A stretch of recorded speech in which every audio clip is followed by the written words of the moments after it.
Brandy செய்திகள். அமேசானுக்கே அல்வா கொடுத்த கும்பல் $4 மில்லியன் அவுட். லேப்டாப் கிராபிக்ஸ் கார்டுகளை சுருட்டிய ஆர்பிகே டீம் பிடிபட்டது எப்படி? டெலிகிராமில் நடந்த மெகா மோசடி அம்பலம். ஹலோ ஹலோ ஹலோ மக்களே, இது உங்கள் லோக்கல் லேக்கா. இன்னைக்கு தேதி ஏப்ரல் 21, 2026. இன்னைக்கு ஒரு பயங்கரமான டெக் கிரைம் செய்தி பாஸ். உலகத்துக்கே ஆன்லைன்ல பொருள் விக்கிற அமேசான் நிறுவனத்துக்கே ஒரு கும்பல் நாமத்தை போட்டு சுமார் $4 மில்லியன் இந்திய மதிப்புல பல கோடி ரூபாய் சுருட்டி இருக்காங்க. லேப்டாப், ஜிபியூன்னு காஸ்ட்லியான பொருட்களை ஆர்டர் பண்ணிட்டு அமேசான் கஸ்டமர் கேரை ஏமாத்தி காசையும் ரீஃபண்ட் வாங்கியிருக்காங்க. இதோ அந்த அதிரடி தகவல்கள். யார் அந்த ஆர்பிகே கும்பல்? டெலிகிராம் ஆப் மூலமா 1000க்கும் மேற்பட்ட சந்தாதாரர்களை வச்சுக்கிட்டு அமேசான் பொருட்களை எப்படி ஓசியில வாங்குறதுன்னு இந்த ஆர்பிகே கும்பல் சொல்லி கொடுத்திருக்காங்க பாஸ். $4 மில்லியன் மோசடி.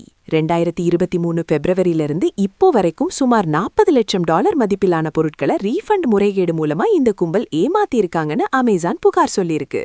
மோசடி ரூட் இதுதான். வாடிக்கையாளர் ஒரு பொருளை வாங்குவாங்க, அப்புறம் இந்த ஆர்பிகே கும்பல் கிட்ட தங்களோட லாகின் விவரங்களை கொடுப்பாங்க. இவங்க அமேசான் கஸ்டமர் கேருக்கு போன் போட்டு வந்தது வெறும் காலி டப்பான்னு சொல்லி ரீஃபண்ட் வாங்கிடுவாங்க பாஸ். Police report. அமேசான் நம்புறதுக்காக ரொம்ப தத்ரூபமா போலியான புகார்களை தயார் பண்ணி சமூக பொறியியல் மூலமா கஸ்டமர் கேரை அப்படியே ஏமாத்திருக்காங்க. அமேசான் வச்ச செக்.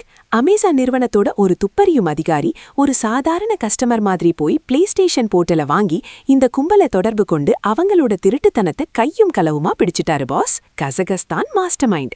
விசாரணையில கசகஸ்தான் நாட்டைச் சேர்ந்த டயஸ் ஜுமானியாஸ் என்பவர் தான் இந்த மோசடிக்கு தலைவன்னு கண்டுபிடிச்சு அவர் மேல வழக்கு தொடர்ந்திருக்காங்க. Amazon demand.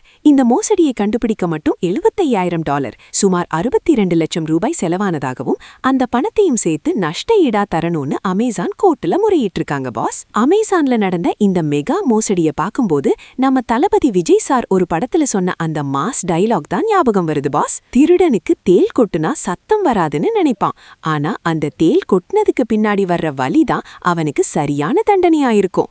இப்போ அமேசான் அந்த தேலா மாதிரி கொட்டிருச்சு பாஸ். ஆன்லைன்ல பொருள் வாங்குறது வசதிதான், ஆனா இந்த மாதிரி மோசடி செய்யறவங்கனால கம்பெனிகளோட ரூல்ஸ் இன்னும் ஸ்ட்ரிக்ட் ஆகி சாதாரண மக்கள் தான் பாதிக்கப்படுறாங்க.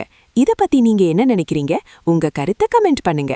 சர்வதேச தொழில்நுட்ப செய்திகளோட நிமிஷத்துக்கு நிமிஷம் அனல் பறக்கும் அப்டேட்களுக்கு தொடர்ந்து இணைந்திருங்கள். ஸ்டே டியூன்ட் வித் பிராண்டி செய்திகள். Stay tuned. உண்மையை லவுடா சொல்வோம், குயிக்கா சொல்வோம். This is local Lekha signing off. Keep வாட்சிங். Bye bye. ஒரு விசில் போடுங்க பாஸ்.